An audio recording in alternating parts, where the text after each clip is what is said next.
Hello everyone. India में ज़्यादातर चीज़ें बहुत ज़्यादा यूज़ की जाती हैं। जो सामान ले जाने के लिए जो ट्रक या ट्रैक्टर्स हैं वो ओवरलोडेड होते हैं, ओवर यूज़ किया जाता है उसके स्किल्स का। यहाँ पे जो लोग हैं, जो मज़दूर हैं, उनको ओवर यूज़ किया जाता है और कई तरीके की तमाम चीज़ें हैं जिनका कि यूज़ बहुत ज़्यादा होता है। लेकिन एक चीज़ जो अंडर यूटिलाइज होती है वो होती है टैलेंट। टैलेंट को यहाँ पे सबसे नीचे की श्रेणी में रखा गया है, क्योंकि टैलेंट जो है वो किसी काम का नहीं होता, उससे कोई पैसे नहीं आते। आप अगर किसी कंपनी में काम कर रहे हैं तो आप कंपनी के ज़्यादा काम करके ज़्यादा पैसे अर्न कर सकते हैं, लेकिन टैलेंट आपको कुछ भी नहीं देता। टैलेंट माँ बाप के लिए भी ज़्यादा खुशी की चीज़ नहीं होती है कि अगर एक बच्चे में टैलेंट है तो उसके माँ बाप ज़्यादा खुश होंगे। ओवर यूज़ का एक और एग्जांपल है कि जो हमारे इंडिया में टेलीकॉम सेक्टर है वो मोबाइल कवरेज के लिए जो टावर यूज़ करता है वो भी ओवर यूज़ होता है। ओवर यूज़ टावर नहीं कि टावर बहुत ज़्यादा बना दिए। अरे यहाँ पे तो खर्चों को बचाया जाता है भाई। जहाँ पे 100 टावर लगाने हैं वहाँ पे 50 टावर लगा के काम चला दिया जाता है। उसके रेडिएशन को, उसकी फ्रिक्वेंसी को बढ़ा दिया जाता है ताकि ज़्यादा कवरेज मिल जाए। और उस रेडिएशन की वजह से उस पे आसपास रहने वाले लोगों को कितना नुकसान होता है वो आप नहीं जानते। लोग तो टेंडर ढूंढते हैं कि भाई हमारे घर पे मोबाइल का टावर लगा दो, हमारे घर पे मोबाइल का टावर लगा दो।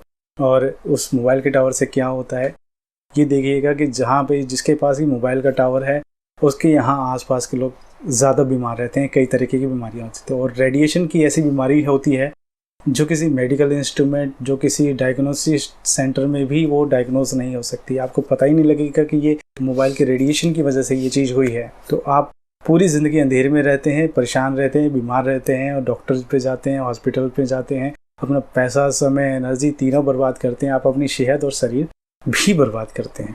तो ओवर यूज़ का इससे बड़ा एग्जांपल मुझे नहीं लगता कि कोई होगा। चाय, कॉफ़ी, कोल्ड ड्रिंक जो बेवरेजेस यूज़ करते हैं वो इतनी ज़्यादा यूज़ करते हैं कि उससे लोग डायबिटिक हो रहे हैं, डायबिटीज़ उनको हो रही है। और डायबिटीज़ को ठीक कराने के लिए जो डॉक्टर के पास दवाई लेने जाते हैं उन दवाइयों का ओवर यूज़ उनको और डायबिटिक बनाता है। वो दवाइयों डायबिटीज़ को ठीक नहीं करती, वो डायबिटीज़ को और बढ़ाती हैं। और फिर फार्मा कंपनियां और इंडस्ट्री ये कहती है कि इंडिया डायबिटिक नंबर 1 डायबिटिक है, उसको ये करना चाहिए, उसको हेल्थ केयर सुधारना चाहिए ताकि डायबिटीज़ से ठीक हो सके लोग। हर दूसरा व्यक्ति डायबिटीज़ है, बच्चों को भी डायबिटीज़ हो रही है। तो इस तरीके की चीज़ों में और जाल में हम फंसते जाते हैं। हम अपनी सेहत का ख्याल नहीं रखते और हम आयुर्वेद को नहीं देखते। आयुर्वेद को अगर देखें तो इस तरह की चीज़ें हमें एक्सपीरियंस ही ना करनी पड़े। 10% of people who start statin, their blood sugar starts going up. 10% of statin users become diabetics. So 11 million people take statins in India and 1.1 million diabetics are added every year. Then we proclaim, on the other hand, by the diabetic drug people, is that India is the capital of diabetes in the world. False. The truth is, India is the best country to have diabetes because Americans are following Indian rice diet for diabetes. South Indian rice diet. Idlis in the morning, brown rice in the afternoon, and brown rice in the evening, and a little fruits here and there 6 times a day, 8:30, 10:30, 12:30, 3:30, 6:30, 9:30. Small feeds. And don't ever see wheat because wheat contains gluten. Gluten goes directly to the pancreas and maintains your diabetes. If you're a diabetic, wheat maintains your diabetes. Good to know because we want diabetes to be maintained. This is called disease mongering. उसी तरीके से India का जो corruption है वो भी high पे पहुंच चुका है। बहुत ही ज़्यादा तरीके से यूज़ हो रहा है करप्शन। घूसखोरी, जमाखोरी, काम चोरी इंडिया में बहुत ज़्यादा यूज़ हो रही है, इस्तेमाल हो रही है। और जिसके नतीजे आप खुद देखते हैं, स्वयं देखते हैं। भ्रष्टाचार, करप्शन, स्कैम, घोटाले, ये तो इंडिया का टाइटल बन चुकी हैं कि corruption is equivalent to India, भ्रष्टाचार इज़ इक्वलेंट टू इंडिया, घोटाला इज़ इक्वलेंट टू इंडिया। तो इस तरीके से हम कहाँ जा रहे हैं, किस दिशा में जा रहे हैं। एक इंडिया का एक नाम होता था, उसको एक प्रतिष्ठित दृष्टि से देखा जाता था, लेकिन आज इंडिया को करप्शन में देखा जाता है। इंडिया का चेहरा करप्शन दिखाई देता है। तो अब कल ही की बात देख लीजिए, 12 लोगों को अरेस्ट कर लिया गया सिर्फ इस वजह से क्योंकि उन्होंने पोस्ट कर दिया कि हमारे बच्चों को लगाने वाली वैक्सीन विदेश क्यों भेजी गई। तो इस तरीके के सवाल एक जनता अपने प्रशासन से नहीं कर सकती है। और में धाराएं लगा के, और किस तरीके की धारा लगाएं कि उनको आपने अंदर कर दिया। तो इस तरीके का है कि प्रशासन कोई सवाल ना पूछ सके आम नागरिक को कोई अधिकार नहीं है, उनको सवाल पूछने का क्यों अधिकार नहीं है भाई? हमारे प्रधानमंत्री से जब ये कहते हैं कि हर व्यक्ति, एक नागरिक, एक बच्चा भी सवाल पूछ सकता है, तो ये सवाल पूछने पे उनको इस तरीके से क्यों प्रताड़ित किया जाता है? मैं जवाबदेह हूं, अकाउंटेबल, और इस देश की जनता को मेरे पल पल का हिसाब मांगने का अधिकार है, मेरी हर सोच का जवाब मांगने का अधिकार है। I am committed to democracy. मैं कोई किसी अमीर बाप का बेटा नहीं हूं, मैं किसी प्रधानमंत्री का बेटा नहीं हूं, मैं सामान्य इंसान हूं और जनता को जवाबदेह हूं। छोटे से छोटे बच्चे को भी मोदी का हिसाब मांगने का अधिकार है।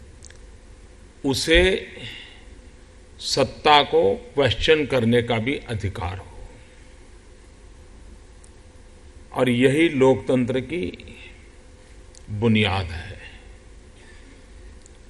और हम उस दिशा में जितनी तेज गति से काम करेंगे, उतना लोकतंत्र के प्रति लोगों का विश्वास और बढ़ेगा। जो लोग बयानबाजी करके राजनीतिक उल्लू सीधा करने की कोशिश कर रहे हैं, देशवासियों, जिन्होंने 40-42 साल तक जो काम नहीं किया, उनको एक भी सवाल पूछने का अधिकार है क्या? जरा पूरी ताकत से जवाब दो मुझे। जिन्होंने खुद ने नहीं किया, उनको सवाल पूछने का हक है क्या? देश को गुमराह करने का हक है क्या? जवानों के नाम पर बोलने का हक है क्या? अरे आप लोगों का पाप था कि आप लोगों ने 40-42 तक काम नहीं किया, आज हमारा हिसाब मांग रहे हो। तो आप अपनी ही बातों को कह के अपनी ही बातों से मुकर रहे हैं। कथनी और कहनी में अंतर है, तो ये कहाँ तक सही है? चलिए, आप एक व्यक्ति को चुप कर रहे हैं, 12 व्यक्तियों को चुप कर रहे हैं, लेकिन पूरा देश तो देख रहा है, पूरा वर्ल्ड तो देख रहा है। हिंदी समझने वाले लोग सिर्फ इंडिया में नहीं, इंडिया से बाहर भी हैं। तो वो देखते हैं तो आपकी छवि क्या है, आपकी इमेज क्या रह जाती है। आपके इतने सारे वक्तव्य हैं, इतने सारे भाषण हैं, जिसमें कि आपने पहले कुछ और किया है, बाद में कुछ और किया है, पहले कुछ और कहा है, बाद में कुछ और कह रहे हैं। आप एक चीज़ के लिए मना कर रहे हैं कि ये चीज़ नहीं होनी चाहिए, और बाद में उसी चीज़ को लागू कर रहे हैं। तो इस तरीके की चीज़ें, दोहरी राजनीति, दोहरी नीति, दोहरा कथन और दोहरा व्यवहार नहीं चलेगा, और अगर चलेगा तो वो आपके लिए नुकसानदेह होगा। ट्रैफिक के चालान्स हो रहे हैं, वो अननेसेसरली बहुत ज़्यादा हो रहे हैं। चालान का अमाउंट बहुत ज़्यादा है। किस किस तरीके की चीज़ों पे कहाँ चालान्स हैं, वो चालान्स हैं। मास्क के चालान्स हैं, 10-10 हज़ार के मास्क के चालान्स हो गए हैं भाई। एक चीज़ को ज़बरदस्ती कंपलसरी बना के आप मास्क के चालान से पैसा वसूल रहे हैं। सरकार के पास पैसा नहीं है, लोगों के पास पैसा नहीं है, लेकिन चालान से आप पैसा वसूलने की कोशिश कर रहे हैं। हेल्थ मिनिस्ट्री की वेबसाइट पे लिखा हुआ है कि स्वस्थ व्यक्तियों को मास्क पहनने की ज़रूरत नहीं है, लेकिन दूसरी तरफ पुलिस मास्क के लिए चालान काट रही है और पैसा वसूल रही है। अब ये चालान और ये पैसा सरकार तक जा रहा है या कहाँ जा रहा है, ये हमें भी नहीं पता। क्यों? क्योंकि उसको पूछने के लिए कोई व्यक्ति सवाल ही नहीं उठाता। पुलिस से ये नहीं पूछता है कि आप ड्यूटी पर हैं या नहीं हैं। ड्यूटी पर अगर नहीं है तो चालान किस लिए काट सकते हैं? दुकानदारों का चालान कटता है। दुकानदारों का ज़मीन का चालान इसलिए कटता है क्योंकि उन्होंने दुकान निर्धारित समय के बाद खोल रखी है। अरे पुलिस वालों को कहाँ है अधिकार चालान का? ये तो म्युनिसिपल कॉरपोरेशन का काम है, दुकान ऑफिसेज को बंद करने का या उस पर क्वेश्चन उठाने का। पुलिस वाला इतने मल्टीपल रोल निभा रहा है। पुलिस वाला चोरों को पकड़ रहा है, पुलिस वाला सब्जी के ठेले गिरा रहा है, पुलिस वाला ट्रैफिक के चालान काट रहा है, पुलिस वाला दुकानों के चालान काट रहा है, पुलिस वाला ही हर तरीके की चीज़ कर रहा है। तो मतलब multiple role of a police India में ही देखा जा सकता है। विदेशों में पुलिस सिर्फ अपना एक ही काम करती है, लेकिन यहाँ पे इतने सारे काम करिए, इतना सारा बर्डन, और फिर पुलिस वालों की सैलरी, फिर इसके हिसाब से तो पुलिस वालों को जो पैसे मिलते हैं, जो सैलरी मिलती है, वो तो बहुत कम है। पुलिस को तो एक मिनिस्टर से भी ज़्यादा सैलरी मिलनी चाहिए, क्योंकि वो बहुत ज़्यादा काम कर रहा है, मल्टीपल काम कर रहा है। तो इस तरीके से चीज़ों का ओवर यूज़, अधिकता जो है, किसी चीज़ की अधिकता किस तरीके से नुकसानदेह होती है, वो इन चीज़ों से देख के पता चलता है। इंडिया सबसे ज़्यादा प्रोडक्शन करता है दवाइयों का, सबसे ज़्यादा कंज्यूमर भी है दवाइयों का। दवाइयाँ बहुत ज़्यादा यूज़ करके हम अपनी लाइफ में ला के हम अपनी लाइफ को और ज़्यादा वर्ष बना रहे हैं। हर दवाई के साथ, हर रोग के साथ एंटीबायोटिक ज़रूरी है। एंटीबायोटिक खाने से हम डायबिटिक बन रहे हैं, कैंसर हो रहा है, हमें इम्यूनिटी कम हो रही है, और उस इम्यूनिटी को बढ़ाने के लिए फिर हम दवाइयाँ खा रहे हैं और फिर हम इम्यूनिटी को ख़राब कर रहे हैं।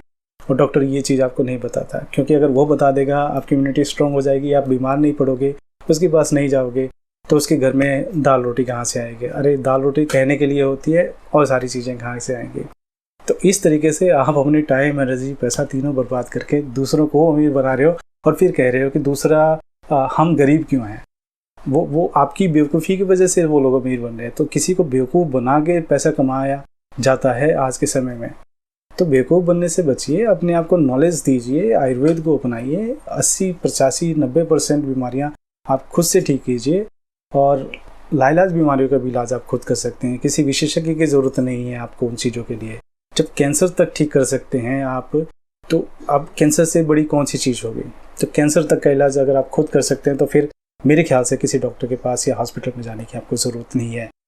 ये चीज़ें आपको कई बार लगता होगा कि मैं बार बार हर वीडियो में रिपीट कर रहा हूँ, लेकिन ऐसा नहीं है। जहाँ पे इस तरीके की बात आती है डॉक्टर बनने की, अपना डॉक्टर खुद बनने की, 80-85% बीमारियाँ का इलाज खुद करने की, वहाँ पे ये बात बोलता हूँ। हो सकता है कि ये आपको ज़्यादातर वीडियो में देखने को मिले, सुनने को मिले, बट ये चीज़ ज़रूरी है। जिस तरीके से आज कोरोना वायरस आपके बच्चों के दिमाग में, खून तक में बस गया कि corona virus is a deadlier disease, और कोरोना वायरस से बचने के लिए आप हैंड सैनिटाइज कर रहे हो, आप हाथ धो रहे हो, मास्क लगा रहे हो, सोशल डिस्टेंसिंग कर रहे हो, चीज़ों को टच करने से बच रहे हो, लोगों से मिलने के लिए बच रहे हो। अरे कल को ये ना पता चले कि अगर गाइडलाइन आ जाती है कि आप फ़ोन पे बात ना करें संक्रमित व्यक्ति से, वरना आपको कोरोना फ़ोन के थ्रू भी हो सकता है, तो लोग इतने बेवकूफ़ हैं कि वो फ़ोन करना भी बंद कर देंगे। लोगों की बुद्धि इतनी क्षीण हो चुकी है कि वो इस चीज़ पे भी विश्वास करेंगे और वो फ़ोन नहीं करेंगे। अगर वो कोई संक्रमित व्यक्ति है, अगर मेरा कोई दोस्त संक्रमित है, तो मैं उसका हालचाल पूछने के लिए फ़ोन भी नहीं करूँगा, क्योंकि उससे आ सकता है। अब एयरबोर्न कोरोना वायरस है कि हवा में फैल गया, अब वो ये कह सकते हैं वो टेक्नोलॉजी में चला गया है। तो technological corona virus, Indian variant, मतलब लोगों को कितना बेवकूफ़ बनाया जा सकता है वो इसी बात से पता चलता है। तो ये आपकी समझदारी है, आप क्या करना चाहते हैं। अगर ठीक होना चाहते हैं तो आयुर्वेद को अपनाएं, जानें, पढ़ें, उस पर रिसर्च करें, उसकी वीडियोस देखें, उसकी किताबों को पढ़ें। अष्टांग संग्रहम, अष्टांग हृदयम, इतनी बुक्स हैं जो कि आपको इसकी नॉलेज देंगी। तो बहुत सारे ऋषि मुनि हुए हैं, चरक हैं, वाग्भट हैं, सुश्रुतु हैं, इन सब से आप जानिए वेद के बारे में, आयुर्वेद के बारे में। अभी हमारे जो रिसेंट जिन पे मैं रिसर्च कर रहा हूँ, सुन रहा हूँ, समझ रहा हूँ, राजीव दीक्षित हैं, उसमें सबसे नंबर 1 पे। उसके बाद आप BM हेगड़े हैं। उसके बाद तीसरा जो करंटली में जो अभी ज़मीनी लेवल पे काम कर रहे हैं वो डॉक्टर विश्वरूप राय चौधरी। आप उनको सुनिए। इन तीनों को लोगों को सुन लिया तो आप आधे क्या पूरे डॉक्टर हो जाएंगे, 99% डॉक्टर हो जाएंगे, और अपनी फैमिली का, अपने परिजनों का, अपने दोस्तों का इलाज खुद कर सकेंगे, खुद भी स्वस्थ रह सकेंगे। तो स्वस्थ रहिए, डॉक्टर के पास, अस्पताल में जाने से, मेडिकल इक्विपमेंट से पैसा खर्च करने से बचिए। तो ये अगर आपको लगता है कि इस वीडियो से आपको कुछ जानकारी हासिल हुई है और दूसरों के काम आ सकती है, इस वीडियो को लाइक करने के बाद आप शेयर ज़रूर करें ताकि दोनों को भी फ़ायदा मिल जाए। अगर आपने सब्सक्राइब नहीं किया है हमारे चैनल को तो सब्सक्राइब कर लें ताकि आपको वीडियो दोबारा मिल सके अगर हम कोई और वीडियो अपलोड करते हैं तो। इन वीडियो को बनाने के लिए बहुत मेहनत करते हैं हम लोग, तो इसका आपको सपोर्ट करना और लाइक कीजिए, सब्सक्राइब करिए और शेयर भी कीजिए। धन्यवाद आज के लिए। मिलते हैं अगले वीडियो में किसी अलग नए टॉपिक के ऊपर, तो तब तक के लिए धन्यवाद, नमस्कार।